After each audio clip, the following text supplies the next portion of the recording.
Hello and welcome to my channel the constant learners.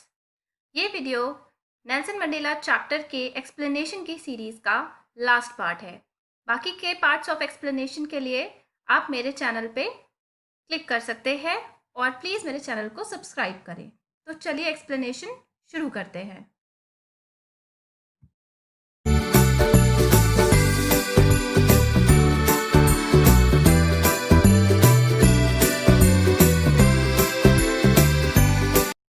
I was not born with a hunger to be free.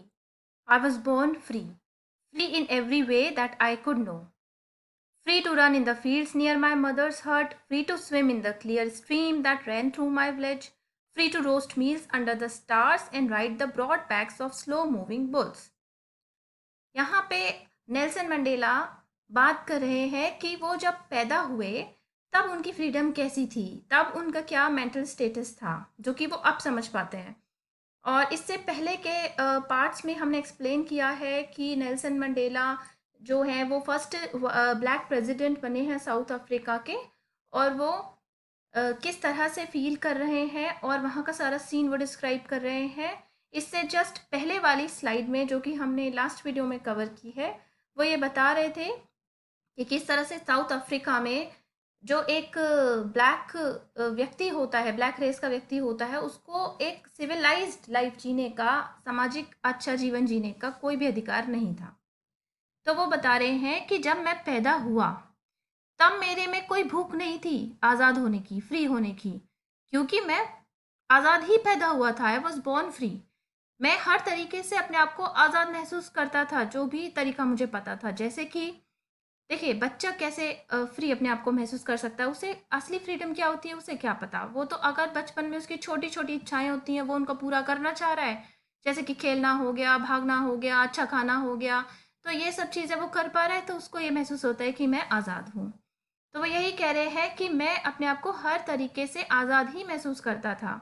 मैं आज़ाद था मैदानों में खेलने के लिए, दौड़ने के लिए। अपनी मदर, जो उनकी माँ जिस घर में, जिस झोपड़ी में रहती थी, वहाँ के आसपास के जितने खेत थे, वहाँ पे वो आराम से खेलते कूदते थे। जो साफ नहर का पानी था, उसमें अपनी मर्जी के अनुसार जब भी उनका मन चाहता था उसमें स्विम करते थे, तैरते थे। अपने गांव में वो बहुत मौज करते थे और खुले आसमान के नीचे मील्स, अपने जो खाना था वो पकाते थे। और जो बुल्स हैं, यानी कि जो बैल होते हैं, उनके ऊपर सवारी करते थे। तो ये सब जो भी मज़ेदार चीज़ एक बच्चा करना चाहता है, वो सब करने की उन्हें आज़ादी थी। तो उन्हें ऐसा लगता था कि मैं आज़ाद हूँ और उनके अंदर आज़ादी पाने की कोई भूख नहीं थी। As long as I obeyed my father and abided by the customs of my tribe, I was not troubled by the laws of men or God. कह रहे हैं जब तक मैंने अपने पिता के अनुसार चला, उनकी आज्ञा के अनुसार मैंने चला, यानी कि उन्हें ओबे किया, और जब तक जो मेरे कबीले, जो मेरी कम्युनिटी थी, उसने जो कस्टम्स बना रखे थे, देखो कम्युनिटी ने तो वही कस्टम्स बना रखे होंगे जो कि कस्टम्स एक्सेप्टेड होंगे साउथ अफ्रीका में। उन्हें पता होगा कि भाई हम ब्लैक पीपल हैं, तो हमारी यहाँ तक हद है, इससे आगे हमारी हद नहीं है। तो उसी हद में रह के उन्होंने अपने कस्टम्स बना दिए। तो उनको जो पालन करता है वो व्यक्ति सेफ है किसी भी तरह के अत्याचार से। तो ये सब जब वो मानते थे, जब तक वो मानते रहे, तब तक उनको कोई भी परेशानी नहीं हुई। ना तो जो कानून के लोग थे उन्होंने उन्हें कोई परेशान किया, और ना ही भगवान ने कोई उन्हें परेशानी दी इस सिलसिले में। So it was only when I began to learn that my boyhood freedom was an illusion, when I discovered as a young man that my freedom had already been taken from me. कह रहे हैं कि ये तो मुझे तब एहसास हुआ जब मैं थोड़ा बड़ा होने लगा, जब मैं यंग हुआ, तब मुझे एहसास हुआ कि जो मैं बचपन में जिसे आज़ादी समझता था, जो मेरी बॉयहुड फ्रीडम थी, वो एक भ्रम था, वो एक इल्यूजन यानी भ्रम था, यानी वो सच में तो आज़ादी थी ही नहीं। जब मैं बड़ा हुआ उसके बाद मुझ में वो भूख पैदा हुई, हंगर पैदा हुई आज़ादी के लिए। तब मैंने देखा कि हम कितने फ्रंट्स पे हमको बांधा गया है। ये इम्पोर्टेंट चीज़ है जो पूछी जा सकती है कि एज अ बॉय, यानी कि जब वो छोटे थे तो उनकी फ्रीडम के बारे में क्या विचार थे, और जब वो बड़े हुए तो फ्रीडम के बारे में क्या विचार थे। ठीक है, यानी कि उनका बॉयहुड फ्रीडम इल्यूजन क्यों था, ये पूछा जा सकता है। At first, as a student, I wanted freedom only for myself, the transitory freedom of being able to stay out at night, read, what I pleased and go where I choose. अब यहाँ पे भी एक important term है transitory freedom. Transitory freedom क्या है ये पूछा जा सकता है। ट्रांजिटरी का मतलब होता है टेम्परेरी। तो वो कह रहे हैं पहले पहल जब मैं स्टूडेंट था तो मुझे सिर्फ जो आज़ादी चाहिए थी वो अपने कामों के लिए चाहिए थी, अपने लिए। जैसे कि वो टेम्परेरी फ्रीडम कह रहे हैं अब, ट्रांजिटरी फ्रीडम, कि मेरा जब मन हो मैं बाहर रात में जा सकूँ, मैं जो चाहूँ वो पढ़ सकूँ, और मैं जहाँ पे रहना चाहूँ वहाँ पे रह सकूँ। इस तरह की आज़ादी उन्हें चाहिए थी अपने लिए। तो इसको वो कह रहे हैं, अब इसको कह रहे हैं ट्रांजिटरी फ्रीडम्स। आगे कहते हैं later as a young man in Johannesburg I yearned for the basic and honourable freedoms of achieving my potential, of earning my keep, of marrying and having a family, the freedom not to be obstructed in a lawful life. तो जब वो और बड़े हो गए तब उनके अंदर उन्होंने अर्न किया यानी वांटेड, आई अर्न यानी आई वांटेड। अब उन्हें कैसी आज़ादी चाहिए थी? अब उन्हें बेसिक और ऑनरेबल फ्रीडम चाहिए थी, यानी मूलभूत मूलभूत आज़ादी चाहिए थी, जिससे कि वो जो भी अपनी लाइफ में कर सकते हैं, जो भी उनका पोटेंशियल है, उसको वो यूज़ कर पाएँ, और जो बनना चाहते हैं वो बन पाएँ, जो वो कमा रहे हैं वो अपने पास रख पाएँ, शादी कर पाएँ, फैमिली रेज़ कर पाएँ। अब उन्हें इस तरह की आज़ादी चाहिए थी, ऐसी आज़ादी जो कि किसी भी चीज़ से ऑब्स्ट्रक्ट यानी किसी भी चीज़ से काटी ना जा सके, बांधी ना जा सके, और एक लॉफुल लाइफ के अंतर्गत आती हो। मतलब अगर वो आज़ादी से जीना चाह रहे हो तो उसे कोई गैर कानूनी ना कहे। तो यहाँ पे मैं शॉर्ट में समझाती हूँ कि 3 चीज़ें इंपॉर्टेंट है। एक तो ये जो बॉयहुड में वो फील करते थे फ्रीडम को लेकर, कि वो खेल पा रहे हैं, घूम पा रहे हैं, वही उनकी फ्रीडम थी। जो बड़े होकर उन्हें एहसास हुआ कि वो इल्यूजन था, यानी भ्रम था। फिर वो जब कॉलेज गए तब वो एज अ स्टूडेंट अपने लिए कुछ फ्रीडम चाहते थे, उसको वो कह रहे हैं ट्रांजिटरी फ्रीडम यानी टेम्परेरी फ्रीडम। क्योंकि जब आगे चल के उन्होंने देखा तो उन्होंने देखा कि उनको जो बेसिक है और ऑनरेबल फ्रीडम है उसकी ज़रूरत है। वो फ्रीडम जिसके आधार पर वो अपना जीवन जी सकें सही तरीकों से, जो कि कानून के अंतर्गत हो। यानी कि अगर वो कुछ करना चाह रहे हैं तो साउथ अफ्रीका में ये ना कहा जाए कि भाई ब्लैक पीपल ये नहीं कर सकते, ये तो गैर कानूनी है। यानी अब उन्हें इस तरह की ऑनरेबल फ्रीडम, इज्जतदार आज़ादी चाहिए थी। तो इस तरह से उनका आइडिया ऑफ फ्रीडम चेंज हुआ उनके बचपन से लेके बड़े होने तक। और ये क्वेश्चन इंपॉर्टेंट है, लॉन्ग में भी पूछा जा सकता है, शॉर्ट में भी पूछा जा सकता है। वैसे हम जो भी इंपॉर्टेंट क्वेश्चन है चैप्टर के वो अलग वीडियोज में डिस्कस करेंगे, बट स्टिल। हाँ, अब आगे देखते हैं। But then I slowly saw that not only was I not free but my brothers and sisters were not free. अब देखिए कैसे उनकी विजन बढ़ रही है आगे। वो बता रहे हैं कि कैसे उनकी सोच आगे बढ़ रही है। अब तो वो अपने बारे में सोच रहे थे, अब धीरे धीरे उन्होंने देखा कि सिर्फ ऐसा नहीं है कि वो ही फ्री नहीं है, उनके भाई बहन जो उनके रेस को बिलोंग करते हैं वो भी आज़ाद नहीं है। I saw that it was not just my freedom that was curtailed, but the freedom of everyone who looked like I did. कह रहे हैं कि ऐसा नहीं है कि सिर्फ जो मेरी ही आज़ादी है वही छीनी गई है। मैंने देख लिया कि जो भी मेरे जैसा दिखता है, यानी जो ब्लैक रेस का है, उन सब की फ्रीडम को कर्टेल कर दिया गया है, ख़त्म कर दिया गया है।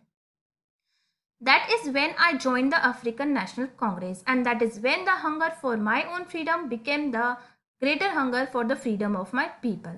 तो आज जब उन्हें इस चीज़ का रियलाइजेशन हुआ तब उन्होंने अफ्रीकन नेशनल कांग्रेस को ज्वाइन किया, और तब जो उनकी भूख थी अपने लिए आज़ादी को लेकर वो भूख बढ़ गई, और अब वो आज़ादी चाहने लगे अपने जैसे हर इंसान के लिए, यानी ब्लैक रेस की जो कम्युनिटी है अब वो उसके लिए आज़ादी की भूख रखते थे, चाहत रखते थे।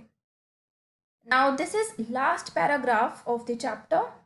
It was this desire for the freedom of my people to live their lives with dignity and self-respect that animated my life, that transformed a frightened young man into a bold one, that drove a law-abiding attorney to become a criminal, that turned a family-loving husband into a man without a home, that forced a life-loving man to live like a monk.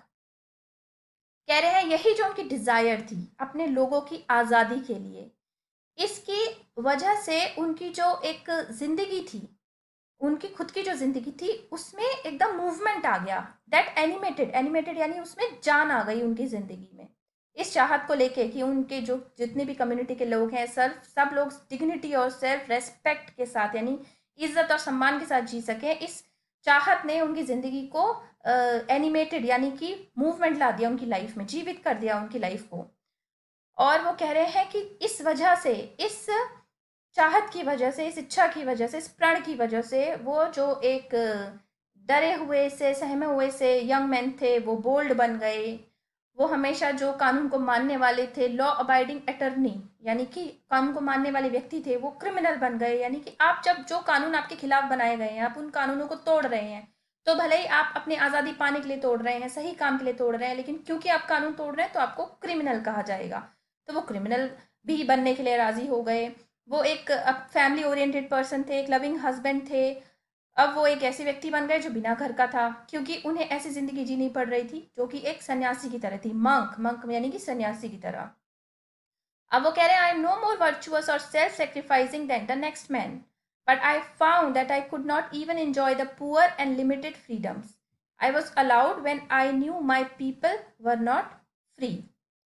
कह रहे हैं कि जब मैं ऐसा नहीं कह सकता कि मैं दूसरों से ज़्यादा बुद्धिमान हूँ या मैंने दूसरों से ज़्यादा त्याग किया है, बस ये था कि मैं वो जो एक जो बेचारगी में मिली हुई जो आज़ादी थी, उसको मैं लिमिटेड फ्रीडम को एंजॉय नहीं करना चाहता था।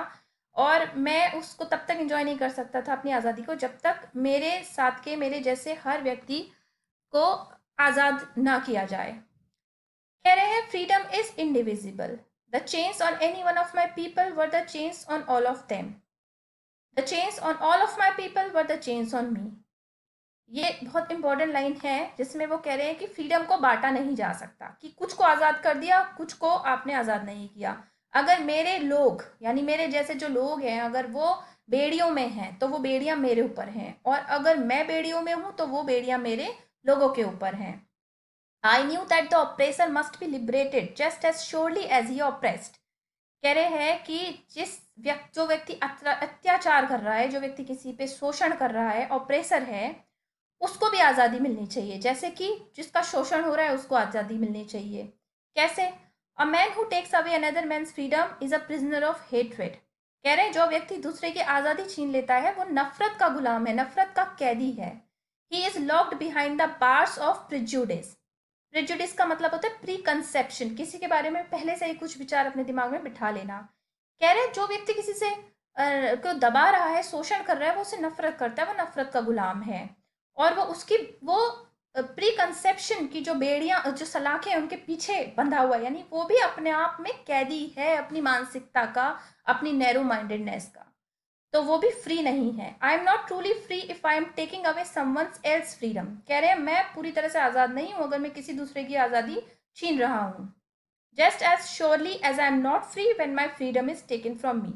बिल्कुल उसी तरह जिस तरह से अगर मेरी आज़ादी छीन ली जाए तो मैं आज़ाद नहीं हूं।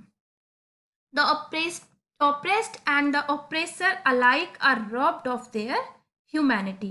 This sentence is very important. ये क्वेश्चन में पूछा जाता है कि ऑप्रेस्ड और ऑप्रेसर क्या दोनों फ्री है या फ्री नहीं है अकॉर्डिंग टू नेल्सन मंडेला। तो नेल्सन मंडेला के विचारों को देख के हम कह सकते हैं कि वो ये कह रहे हैं कि जो ऑप्रेस्ड है यानी कि जिस पे अत्याचार हो रहा है, और जो ऑप्रेसर है जो अत्याचार करने वाला है, दोनों से ही उनकी इंसानियत को लूट लिया गया है, छीन लिया गया है। इस वजह से ना ऑप्रेसर फ्री है ना ऑप्रेस्ड फ्री है। वो कह रहे हैं, अगर आप किसी पर अत्याचार कर रहे हैं, किसी से नफरत कर रहे हैं, तो आप उस नफरत के गुलाम हैं। आपको अपनी उस गलत मानसिकता, छोटी मानसिकता से आज़ाद होना पड़ेगा। तो आपने देखा कि इस चैप्टर में नेल्सन मंडेला की जो ऑटोबायोग्राफी है, उसका जो एक्सर्प्ट है वो एक्सप्लेन किया गया है। I try to explain it as simply as possible, but still if you have any queries, please write it in the comment section. I will definitely answer it. And with that, I request you to please subscribe my channel, share it with your friends, like and leave a comment in the comment box below.